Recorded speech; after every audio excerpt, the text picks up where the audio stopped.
Hi, I'm Josh Steffler with wearechange.victoria.org. So last month, we invited Dr. Tim to the Vic West Community Center to give a presentation on global warming, climate change, and how there's a one-sided story being pushed into the media. And so we brought Tim to the community center to discuss the other side of the story. So we're here to do a follow-up with some of the topics that got missed and some of the new questions that we have for Dr. Ball.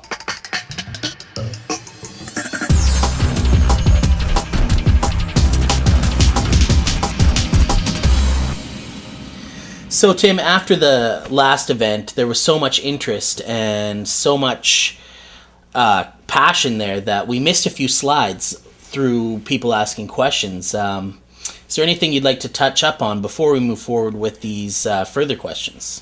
Yeah, I think that what I was not able to finish with were the degree of the deception and how it was achieved. And two parts of that are, one, people have a hard time believing that a small group could dominate and convince the world of something based around the idea that they believe no one person can change the world. But in reality they can, particularly in today's world, the global village that McLuhan talked about, that it's very easy, or you forget that in a global village, the gossips are the ones that can control and cause problems. So I didn't get to talk about that. And then of course they can't believe the extent of deception that these people carried out, and how did they do it, particularly rewriting history. So, for example, I didn't get to talk a great deal about how it was much warmer 1,000 years ago, and that became problematic, particularly because in one of their early reports, they had a graph that showed what was called the medieval warm period, when Vikings were sailing in Arctic waters that are now permanent pack ice, and Vikings were farming in Iceland in soil that's now permafrost, and Greenland. And so, of course, that was problematic for them because they were saying, oh, it's warmer today than it's ever been. So they set about literally rewriting history. And it's just a massive, massive deception. And the other thing is that I didn't get to talk a lot about it. I didn't talk briefly about it with regard to the Club of Rome and Maurice Strong and so on, on that. But the motive. Why would a small group of scientists particularly do this? Because scientists are supposed to be apolitical and amoral.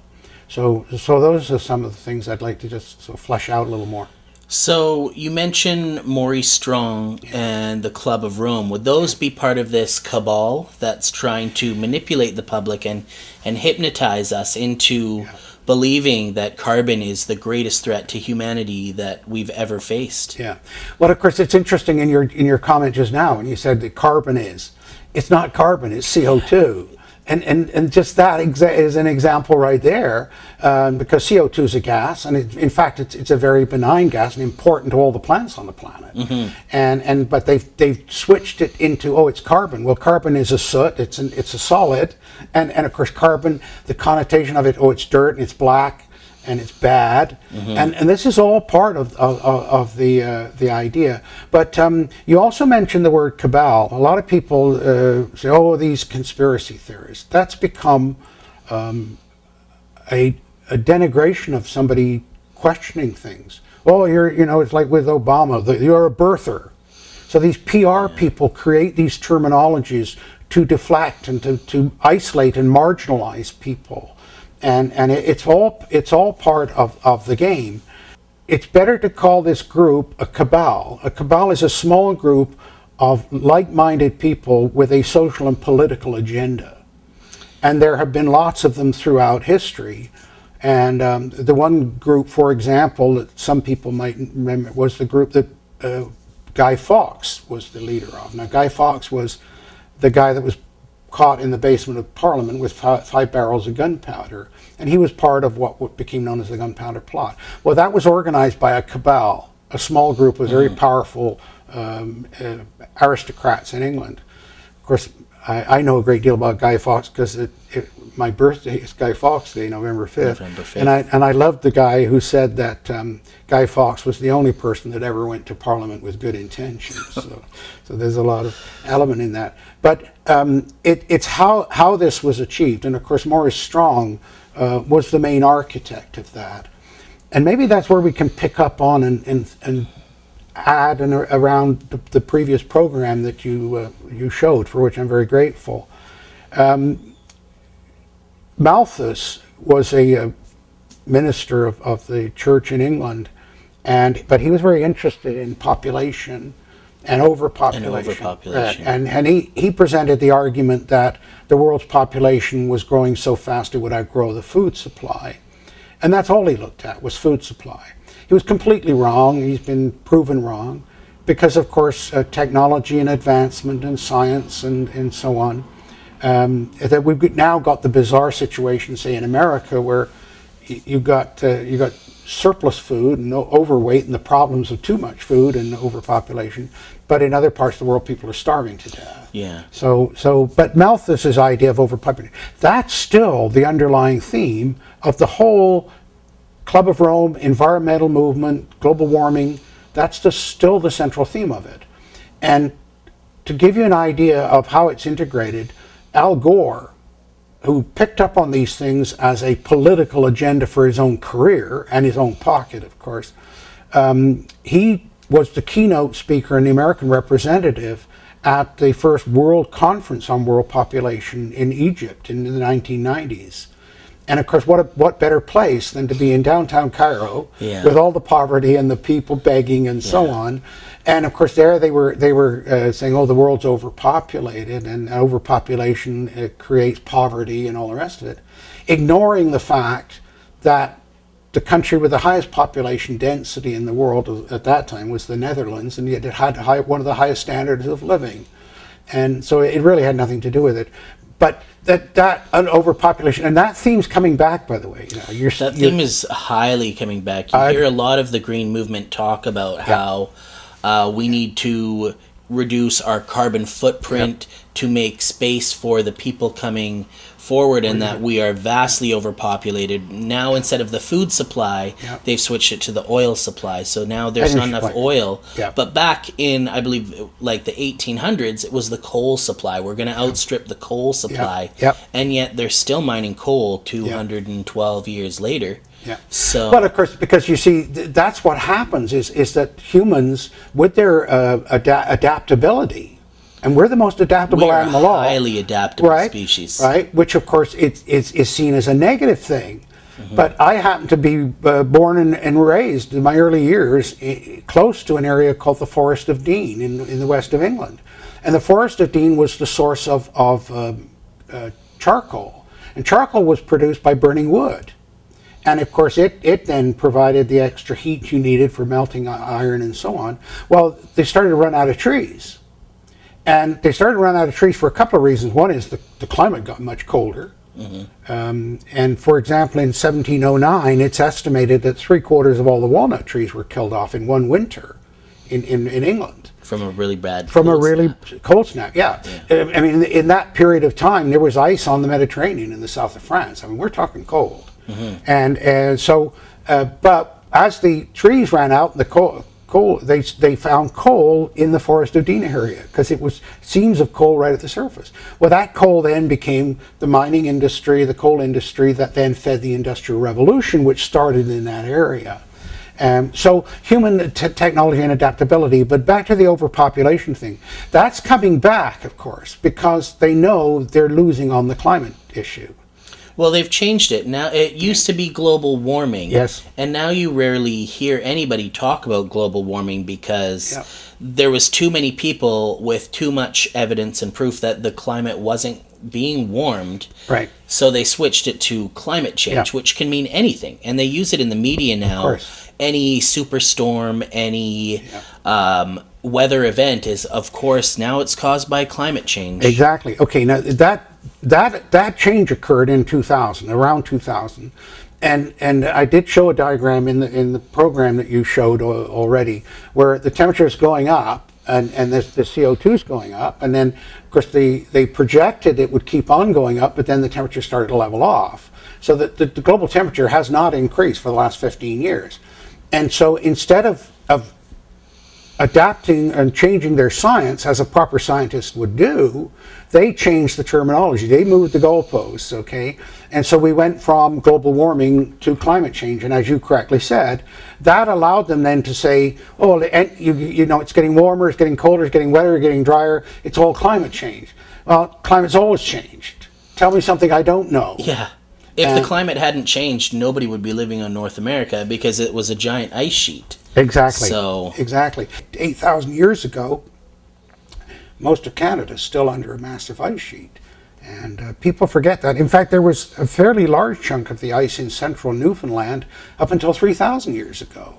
So the idea that, and of course, now the public don't understand that. They don't, they're taught, and we're back to how you're indoctrinated in the school system to a particular view of the world and what you see. People don't realize the extent to which their view of the world is the way they're educated to see the world, not the way the world really is. Mm-hmm. And of course, this amuses me. I've worked with Chinese scientists, for example. Their view of the world is completely different than ours. Their view is that everything on the planet is put there for the advancement of humans. And if you don't believe that, go to a Chinese market, and anything that wriggles, crawls, is for sale to eat. Yeah. And by the way, you also see that in our words. We greet each other. Our concern is our health. And so we say, "How are you?" Right? In most parts of China, the meeting is, "Have you eaten today?" Oh.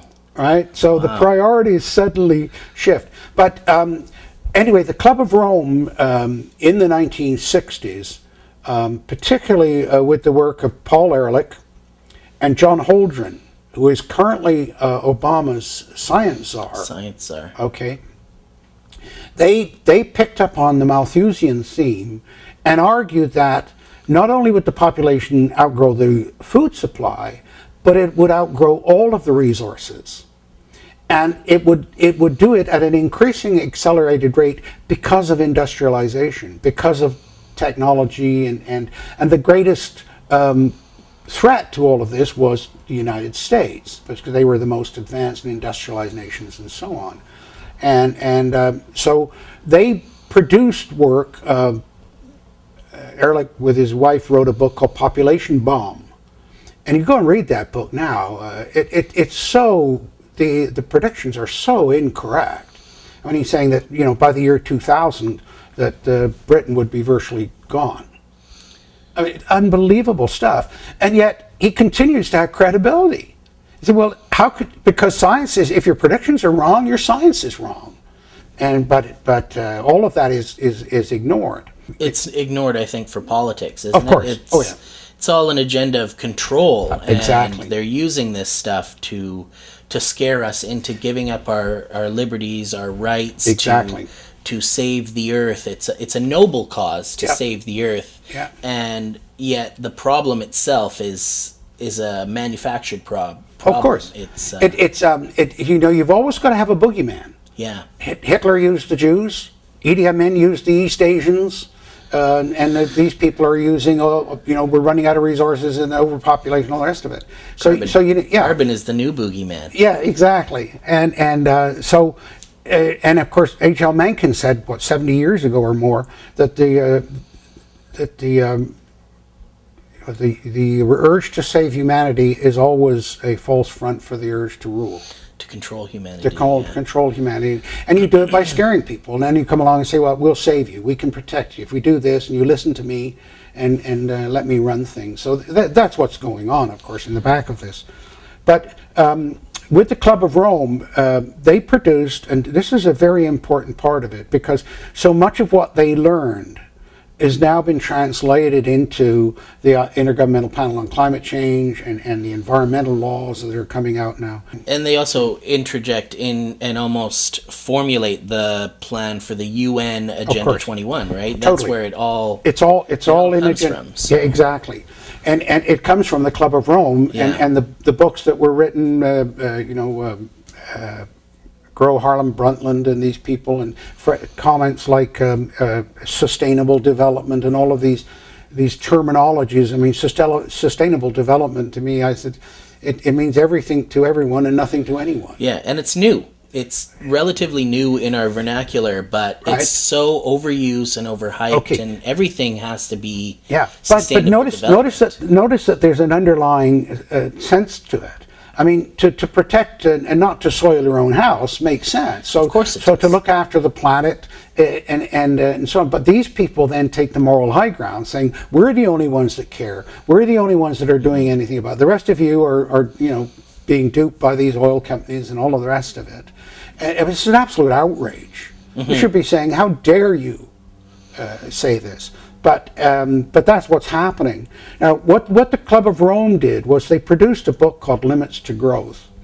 And it was the very first time, and this is where things, come together, the coincidences of history, because it was the very first time that a computer model, and they are the bane of this society, because computer models, you can't put all the variables in, and they don't fit reality at all. But because it's the computer, it's modern technology, and they produced a computer model in which they said, okay, we've got this amount of resource, a finite amount of resource, and that's why they got into talking about peak oil. Oh, we're starting to run out. Well, what a laugh that was, and so there was a fixed amount of resource. We're using it at this amount, this rate, and we're increasing that rate exponentially. Therefore, we will run out of that resource by this year. And they produced this book with simple linear trend analysis. Now, the second part of what's going on here that brings this together is that in the 1930s, we saw something called logical positivism. And, these are another academic terms, but people would understand it in that there were another small group of people that believed that you could quantify everything, that you could apply a number to everything. And so that then, and it really came in with social sciences, that there was an average. So they were trying to say that you could measure social behavior. Right. Why would people be interested in measuring social behavior? Would it be an aspect of, say, social engineering? It was social engineering, but it was also because the social scientists wanted, you notice that term, so it's a contradiction in terms. They wanted the credibility that science had. Because don't forget, Sputnik is going up and NASA's doing all these wonderful scientific things, and to be a scientist was the big thing. Well, scientists have become our new priests, our new... Of course. They're the new authorities. Right. So the social scientists wanted into that. And but of course the problem was that most of the people in the social sciences were not scientists. They couldn't do math and numbers. So they literally produced a book, and some of the people at that time wouldn't know about this. It was called SPSS, which stood for Statistical Packages for the Social Sciences. So these were computer programs which you could plug data in, and it would give you a result. The fact that the data didn't necessarily fit into that formula, or the results were meaningless, didn't matter. It was a number, right? And so this was this logical positivism. If you had a number and you could assign a number, that made it true. Bertrand Russell fought against this, because Russell was both a mathematician and a philosopher. And of course that's where those two subjects meet. Because math and philosophy, where do you take logic courses? In philosophy. Okay? And what a lot of people don't realize, and many students don't realize today, at most universities, if you take a degree with only a math major, you get an arts degree, not a science degree. Oh, really? Yeah. See? That's interesting. And so this is all part of human development, which, according to the environmentalists, isn't happening. We're stuck, and we're not advancing or changing or moving, and we've got to stop it. We've got to stop climate change. Yeah. And so it's because, and that's of course why they get away with a lot of these things, because a lot of things I'm explaining to you suddenly say, oh yeah, now I see why that's going on. And so everything has become a soundbite. Everything's out of context. And so you say, well, climate change. Yeah, well, climate's always changed. And it's changed much more dramatically than you and I ever knew. And so that was another part of this thing about the social sciences. You see, if you went to Oxford University when Darwin was there, and Darwin wasn't a scientist, he didn't call himself a scientist. He called himself a naturalist. The term scientist doesn't come in until almost the beginning of the 20th century. Right? And so suddenly now and that's of course why social scientists want to be part of that new elite group. Yeah, the new elite. The new elite. And oh yeah, the new clergy. The new clergy. The new authorities. Yeah, and you hear them talking about hard scientists. Yeah. I'm attacked because they say, oh, he's not a hard scientist. Well, what does that mean? What does that even mean? It doesn't mean anything. It means that I can do math and you can't, therefore I'm superior to you. No, I'm not. No, you're not. Sorry. You know, I mean, what's his name? Newton. He's a genius, but totally socially inept. I mean, he was hated. People threatened his life. And you know, I jokingly said it was very fitting that he died a virgin at 87 years old. But you see that in terms of people with very, very exaggerated and focused skills. Now, in the old days, they called them idiot savants. Mm-hmm. Now we just call them savants, which is fine, but they're people whose brains are so concentrated in one area. I mean, Mozart clearly was very close to being a savant. Mm-hmm. His musical genius, where he went to a concert, and this was reported in the Philosophical Transactions, he went to a concert, a whole hour-long piece of music. First time it had ever been played in public. He sat there and listened to it, went back to his hotel, played the whole piece. Oh, wow. It's unbelievable but when you read about his social skills, and you saw the movie, you know, Amadeus. I mean, he was totally socially inept. And so you're the nerd, you know. In the 30s then, statistics comes in. And you see this in weather and climate. So you say, well, what's the weather of an area? Well, you're talking about the average weather, which is the climate. Mm-hmm. But that's an average. But averages applied to most anything don't mean anything, right? Let me give you an example. And this actually happened to me. I got a call from my doctor and said, your triglycerides are high. And the doctor wants to see you. So I went in and of course, he's all upset. And I said, well, what's the problem? He said, well, your triglycerides are way above average. And I said, good. Well, of course he got very angry. And because he's a victim of all of this. So he got very angry, and he said, why do you think that's good? And I said, well, I've been trying to be above average in something in my life, and if God has chosen triglycerides, I'll go with that, okay? And no, he said, no, this is not good. And I said, well, if you've only taken one sample. So on the basis of one sample, you're going to put me on a pill, and you're going to change my life completely. And I said, you know, if a student brought me a research project in which they'd taken one sample and recommended these things, I said, I'd throw them out in their ear. And he said, well, what are you talking about? I said, look, if you could show me that over my life, my triglycerides had increased, then I might start to listen to you. But you're hung up on statistics applied to humans. And he still didn't get it. And that kind of ties into the whole climate scientists, how they take one sample, exactly, and they take that one slice and say, look, it's rising here, where they're not looking at the whole graph where it's rising and has crescendos and valleys, and they just take that uptick and then they use that and say, now look, it's going to go up forever unless we do something. Exactly, and that's the point. Exactly. That's the fear. Now, of course, that you see, think about that. That was the limits to growth thing. Yeah. That we're going to run out because look, we've done it with a computer model, and so But what you're talking about there, of course, is simple trend analysis.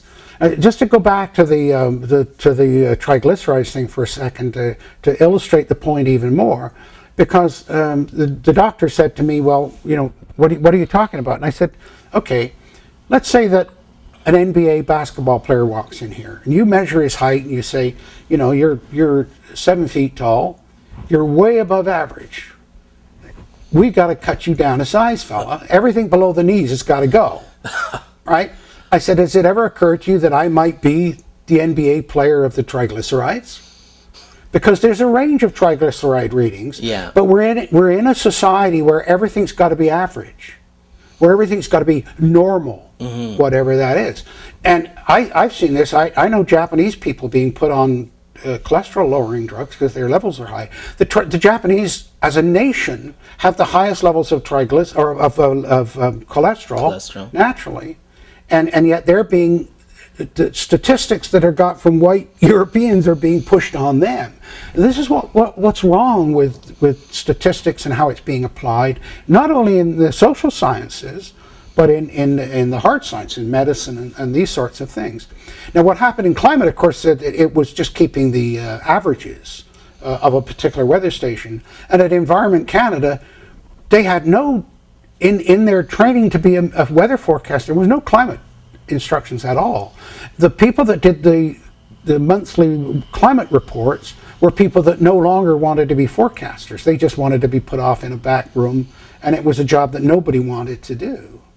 Okay, but you say, well, how did they become weather forecasters? Well, they actually were very specialized as studying the physics of the atmosphere, because that's meteorology. That's not climatology. It's not weather. It's physics of the atmosphere. Okay, and again, people don't understand these things. Hi, I'm Josh Steffler. And I'm Tim Ball, and this is Freedom Free for All.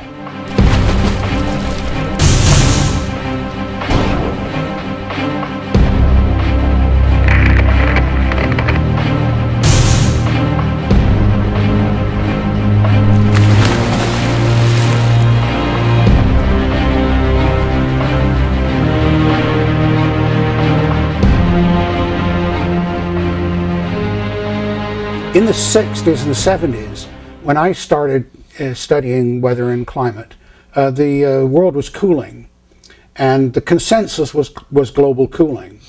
A lot of the global warming advocates have tried to say, no, it wasn't the consensus. Well, I lived it. I know it was.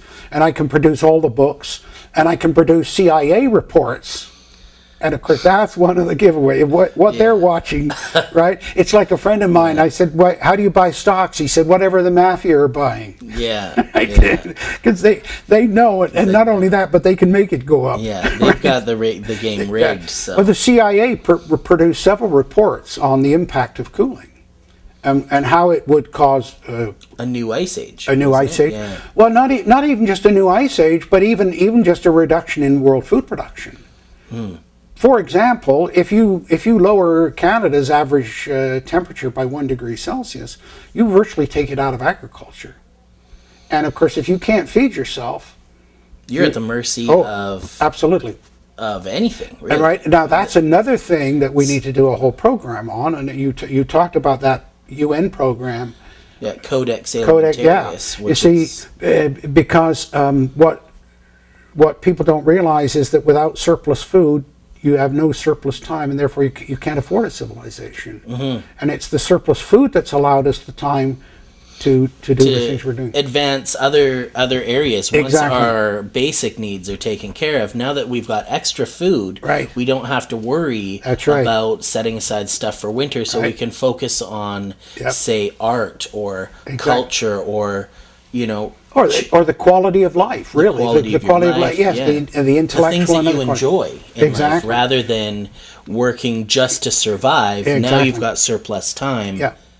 And by the way, if you look at the history of humans' adaptation to climate, the major advances, according to the anthropologists, are things that were an attempt to control the weather. So that fire allowed you to live in areas and in a cave where you wouldn't normally be able to live, and not only that, also had the benefit that you could cook food that you couldn't normally chew or digest and soften the food with the fire. So it had a double benefit, but it was the ability, and think about that, because humans as basic animals are afraid of fire. And they overcame that fear to control it. Now, there was that Quebec movie, Quest for Fire, that was such a big deal back in the 70s. And then the second human advance that affected control of climate was clothing. and the fact we can produce clothing and that allows us to live in climates. Doesn't extend our range hugely, but it doesn't have to move it very much, in terms of a radius to have a huge advance. The third thing is, of course, irrigation. And it's ironic that irrigation began in what was called the Fertile Crescent, which is modern-day Iran and Iraq. Yeah. And Mesopotamia, exactly.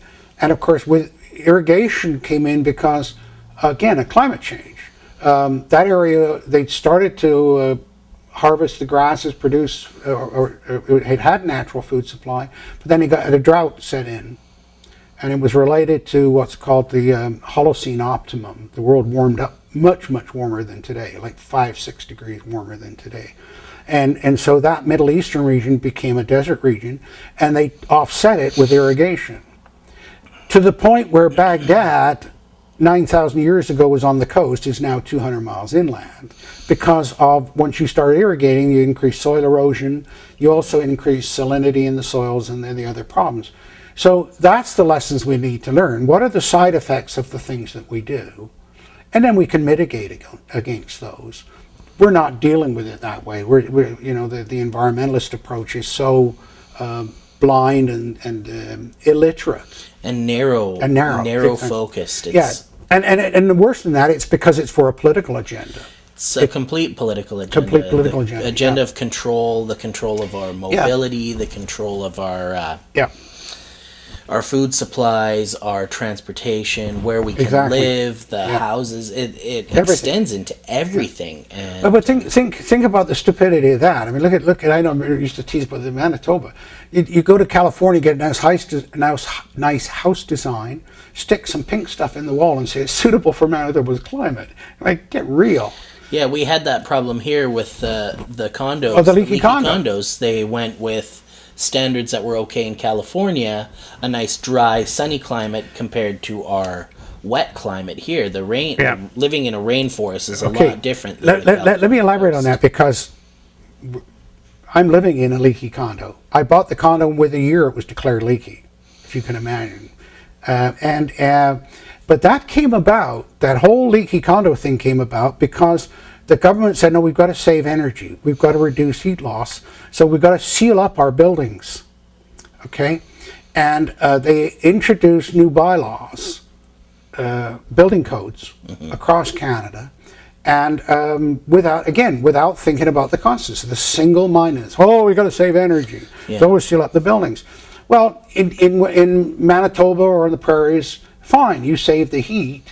But on the coast here, as you said, and in fact, they acknowledged that to some extent, because when the problem showed up, the correction and government involvement in correcting it allowed for the fact that West Coast had different issues. But there were actually two parts. So the whole leaky condo thing came about because of a government reaction to a completely different problem, saving energy.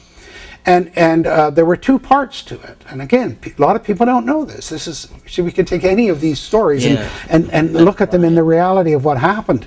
There was what I called the sweaty condo. Because the minute you sealed up the building, then moisture couldn't escape, and you had mold showing up, and buildings being condemned because there was mold all over the place. I remember going over to Royal Keys here and looking at a condo, and it was absolutely black for a foot up the bottom of the walls with the mold. That was one problem. The other problem was that once the water got in, it couldn't get out, and it rotted things out, and you had the leaky condo problem.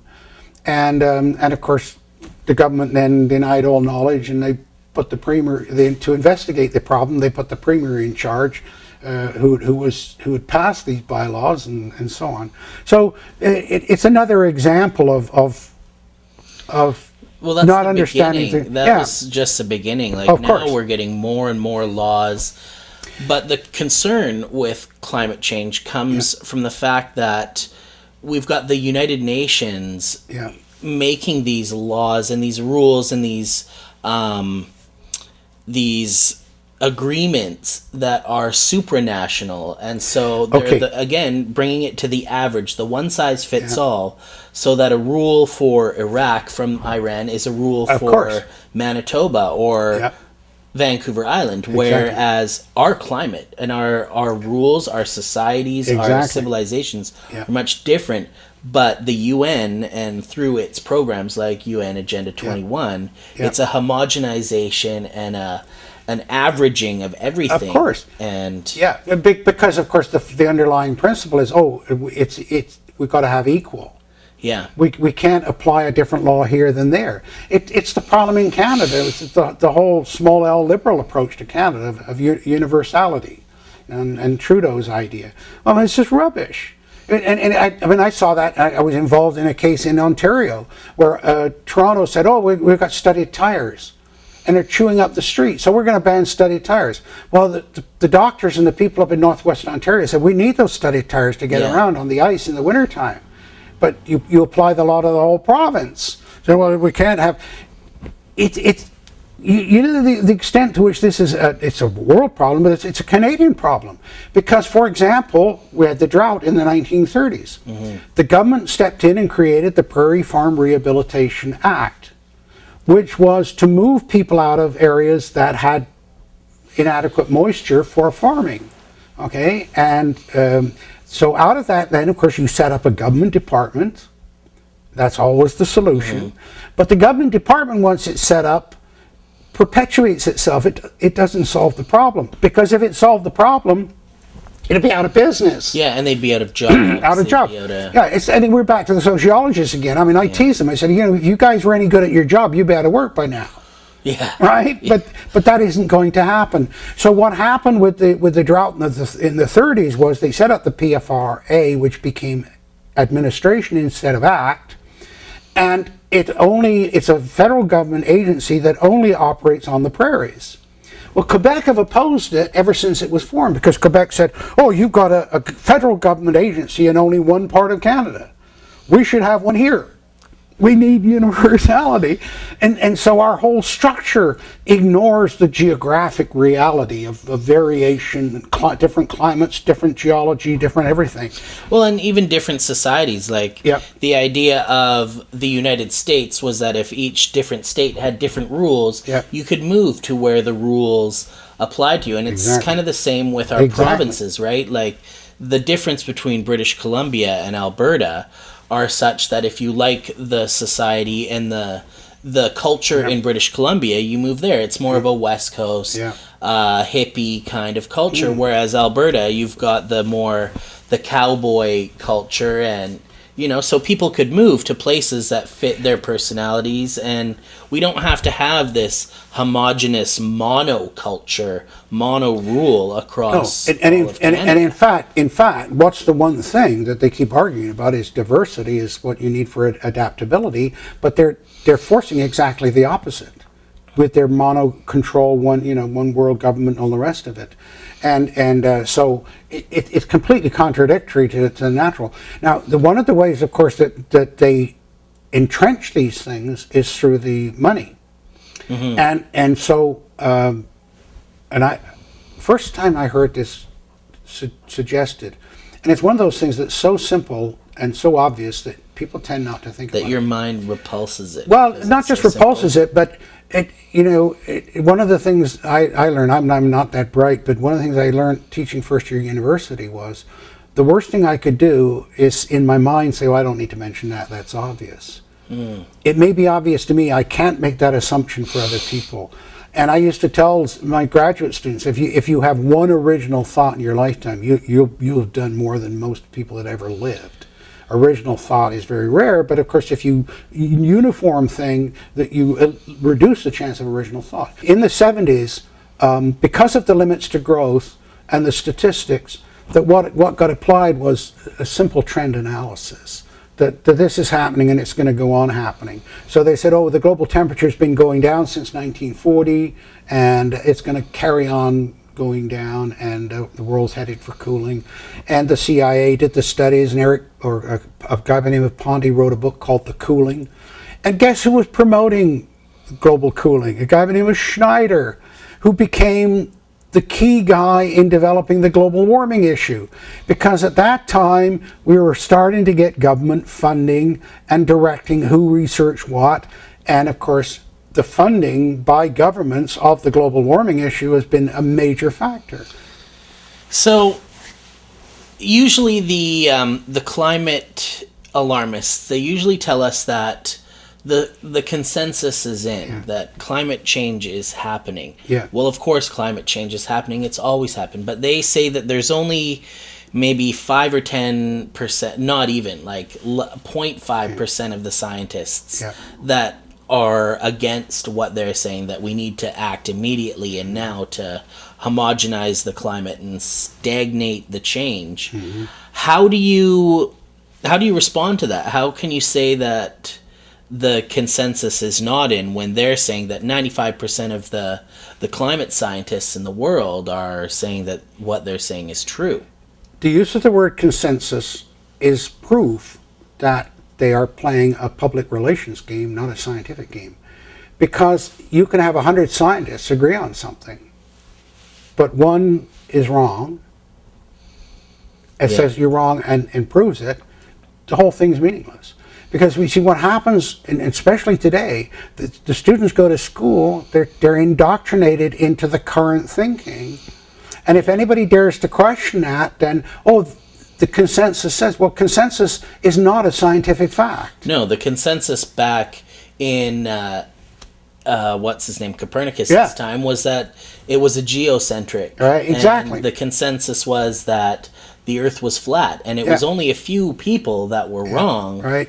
From the consensus side, but the science ended up showing that they were right. Okay, but those group that are trying to say there's a consensus are in fact thwarting science. They're thwarting advance and thwarting better understanding.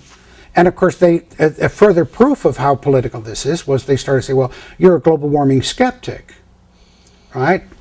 Oh, you're a skeptic. To the public, the word skeptic means, you challenge everything. You're a contrarian. Yeah. And of course, as I pointed out, all scientists are skeptics. If you're not a skeptic, you're not a scientist. Yeah, of course. You challenge, you keep questioning everything. And of course, Al Gore put his foot in it when he came out and said the science is settled. Well, science is never settled, and even some of the media people understood that. So the consensus argument was deliberately manufactured to marginalize, isolate people that were not agreeing and saying, look, not only do we not agree, but look at this fact. But you're not allowed to look at those facts because those facts are funded by oil. Of course. So. Of course. But think about that funding. You see, it doesn't matter who pays the scientists. His science has got to be tested in the world of science. If it doesn't hold up, it doesn't matter who funded it. Right, but to them it does. Of course it does, because they say, well, that the oil companies have got an agenda. Now I'm not here. Are a cabal. I'm not here to defend a big business because I've gone through these arguments many times. But what they're saying is that money from an oil company is perverted. But some of them, like the Suzuki Foundation, gets money from oil companies. Well, doesn't that pervert you too? Oh, no, because we're good guys. They're the good guys because they say they're the good guys. That's right. They get just as much dirty money if we look at Soros money or Tides Foundation or USAID. There's always an agenda with where the money's coming from. Well, of course, but don't forget, the biggest place where that is wrong is government money. That somehow money coming from government is untainted. Now, the governments were aware of this problem because in Canada, we set up 2 agencies, supposedly arm's length from government, to dole out funding for research. So you've got the SSHRC, Social Sciences and Humanities Research Council, and you've got the science group that hand out money for science research. You've got a group that hand out money for medical research. But it's government money, but done by agencies where the politicians can't have ostensibly can't have an influence on it. But of course, and this is another of the giveaways. The only science research that was funded directly by a government department was climate research. All climate research in Canada, the funding for it came from Environment Canada. And that's why our friend who we started talking about at the beginning, Maurice Strong, set up the Intergovernmental Panel on Climate Change through the World Meteorological Organization. Now, who are the World Meteorological Organization? Well, their members are people appointed by the governments of each country. And they come from, so Environment Canada determines who is on the IPCC. So they control it. And Maurice Strong knew this. Maurice is a master at organization, structures, and bureaucracies, and so on. So by doing that, he then had direct control into each country. Because if Environment Canada guy is saying, hey, global warming, greenhouse effect, blah, blah, blah, blah, blah, and then a politician comes along and says, well, hang on a minute. Well, this government scientist says, well, you're questioning me as a scientist? You're a politician. What do you know about it? How dare you question me? And of course the politicians back right off. Mm-hmm. And so Strong, this is all deliberate. This is all orchestrated. And Mary McCarthy said bureaucracy, the rule of no one, the modern form of despotism. And Strong knew that. That's why he used the WMO and set it up through them. And I mean, you look at who's attending Doha representing the Canadian government. No climate scientists. Not one. They're all bureaucrats. All bureaucrats. And yet they're deciding what's going on. And they benefit from that vestige of science and pseudoscience that... Well, but they benefit because, as I said, instead of solving the problem and putting themselves out of business, they perpetuate the problem and enlarge the problem. And say, you got to keep funding us. It's the scare tactic thing again, but used within the bureaucracy. Well, as Voltaire said, it's never wise to disagree with those in power. Yeah. And but that taxation thing and the funding, of course, through Environment Canada, and Joanne Nova did that study on the USA, where $70 billion of climate funding gone to. But the money, and Environment Canada made sure the money only went to those scientists that were going to say what they wanted to hear. And so that was all part of the again, controlled by Maurice Strong and the way he set it up.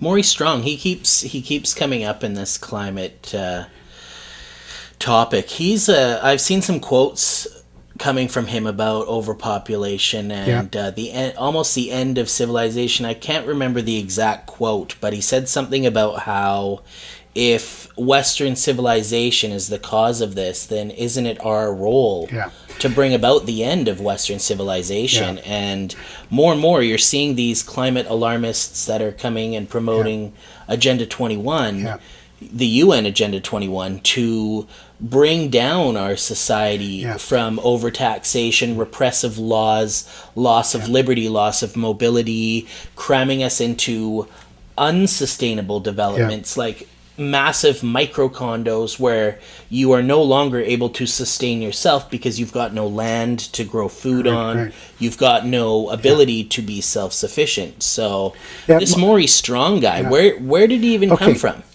Maurice Strong was born in Oak Lake, Manitoba, on a farm.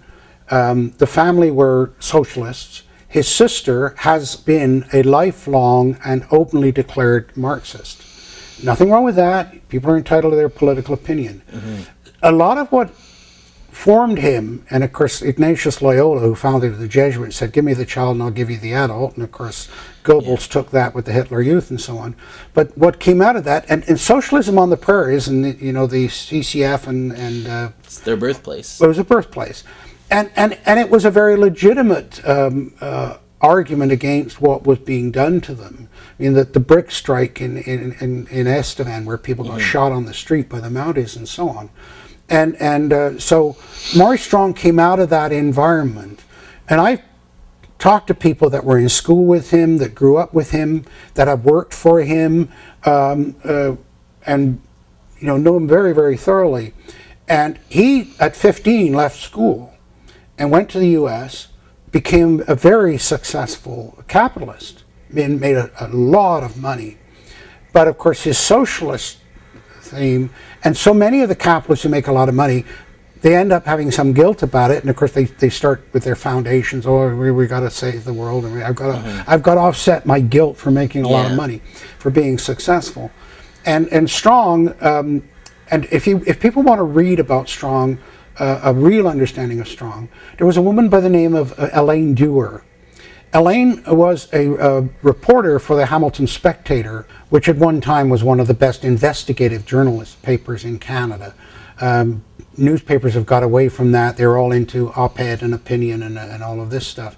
Instead of reporting news or even analyzing the news and investigating things, they've really abandoned their role, and they're being abandoned for it, and that's right. But Dewar wanted to write a book about, in praise of Canadian environmentalists, people like Elizabeth May and so on, and Maurice Strong. And she did what I always try to get my students, and what all people should do. You start out with a hypothesis. That is, that these people have done a lot of good for Canada. And then you go do your research. And what you've got to do is you've got to keep an open mind. And as you do your research, if you find out that your hypothesis doesn't hold up, you reject it. It becomes what scientists call the null hypothesis. Now that's what's happened with the global warming thing, because what they said was, they assume that CO2 goes up, temperature will go up. But instead of trying to test that question or hypothesis, they set about proving it. Science properly, and in good investigative journalism, what it does is you try to disprove your argument. Okay? And I, again, try to teach the students this. Say, okay, it doesn't matter what subject you're looking at, you pick a topic and you try to disprove it. So you say, well, Macbeth was a comedy and they've been playing it wrong all these years. And then you draw your conclusions and write your report on it. Well, Dewar started to dig into this and discovered that these people were more corrupt than the environmentalists or the capitalists and business people they were attacking. And not only that, but they were duplicitous in that they were presenting themselves as saving the planet and no ulterior motive and no financial benefit and all the rest of it. And so she wrote this book, Cloak of Green. In other words, that they're putting on this cloak of green, but underneath, they're more exploitive than the people they're attacking. About 20% of the book is devoted to Maurice Strong. Yeah. And and of course, this is typical of Strong. He invited her to go around with him for a couple of days at the UN. And she actually wrote in the book that Maurice Strong is using the UN to achieve one world government. And so that's the best place to read about Maurice Strong. Now, of course, he then, in that book, the quote you mentioned, she said, well, what should we do? And he said, well, look, let's create a scenario here. He said that really the problem for the planet are the industrialized nations, and isn't it our responsibility to get rid of them? And he left it at that. Well, of course, the question I raised, and I had that quote in the previous program that you showed of me, is say, well, how would you shut down an industrialized nation? Well, Elaine Dewar never followed that, and I'll finish at this point because I contacted Elaine about 4 years ago and said, you really need to do an update of the book. And she said, I wouldn't touch it. I said, why not? She said, I've never been more viciously attacked and threatened by anything I've ever done than that particular book. We face that a lot as people that are out there investigating the climate change people, and as we are out there just trying to provide the other side of the story, the counter information against the propaganda, we get attacked. You get called the climate denier, which of course, there's the connotations to Holocaust denier and the evils that the Holocaust was, and there's all this mixing and tying in, and if you say that carbon dioxide is not going to cause the end of the earth, well, you're evil, you're selfish, you hate humanity, you just want to pollute, you're greedy. They're really winning the PR war, and what we're trying to do here is counter this PR war and let people know that, it's not as bad as these guys say it is. Throughout history, there have always been people that say the world is going to end, the end is nigh. Before it was religion, now it's carbon. They've changed the word pollution to the word carbon, and we don't worry about pollution anymore. We worry about carbon footprints, and there's been a whole mind shift. And when we talk about this global government, it really to me, looks like it's going to be a global green dictatorship. Of course. And by the way, the one world leader that did speak about that and wrote about that was Václav Klaus of the Czech Republic. Yeah. And the title of his book is Blue Planet in Green Shackles. It's a wonderful title. And he speaks to that issue. But one of the things, you mentioned about climate change denier. I first saw that applied to me on the front page of the Times in London, England. And of course, as you mentioned, the Holocaust connotation. If you think about it, my whole career has been to educate people to climate change and how much it changes naturally. That's what they don't want people to hear. Mm-hmm. And so you marginalize by this denier attached labels. And I was one of the things I was involved in was 60 of us signed a letter to the Prime Minister, and all I've ever asked for is a debate. I don't care if you agree with me. I mean, I've given a talk and people say, why should I agree with you? And I said, I'm not asking you to agree with me. All I'm saying is, here's some facts you haven't heard. What you need to ask yourself is, why haven't I heard these facts? Why hasn't this information been put out there? And so what you're doing on your channel and with your program is saying, look, we're not trying to dictate to you how you should think. All we're doing is saying, look, here's information you haven't heard. And if it changes your view, fine. If it doesn't, fine. Students used to say to me, they'd write an essay, and I said, well, what's your opinion? And they said, well, I don't know enough to have an opinion. I said, well, if you take that to its logical extension, none of us should ever form opinions, because we can never know everything. Mm-hmm. You make an opinion based upon what you know, and you try to derive it logically. Okay, you say, well, here's some facts, and here's a logical opinion on that. But you must keep an open mind, because if somebody comes along and says, well, here's another fact, and you say, I don't want to know that, then you're opinionated. Yeah. Then you're opinionated, and that's what we've got to fight against. And of course, I'd love to do a whole program with you on the use and abuse of privacy and secrecy. We'll definitely have to invite you back for another show. So this has been a great conversation. I know I've learned a lot, and with keeping an open mind, it may have changed some of my opinions. What do you think? Did any of this stuff rock the foundations of your education? Is this stuff that you're interested in? Would you like to learn more? Contact us at Freedom Free for All. Send us your opinions, if you agreed, if you disagreed, what you thought we could do better, what you thought really rang true to you. If it has changed your mind, just send us your opinion, send us your questions. My name is Josh with Freedom Free for All, and I'd like to thank Tim for coming. Tim, where can we get more information on climate change and more information on your work? Well, on my particular work, I have a website, drtimball.com, drtimball.com. And there's also some very, very good websites. What's Up With That is a good one. CO2 Science with Sherwood. And on my website, I have a list of very good links for the other side of the story that doesn't get out there.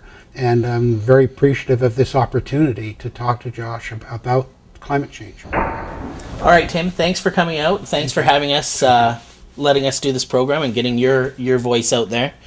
My name is Josh. I'm with Freedom Free for All TV and wearechange.victoria.org. If you'd like to see more stuff, visit us at wearechange.victoria.org. Send us your opinions.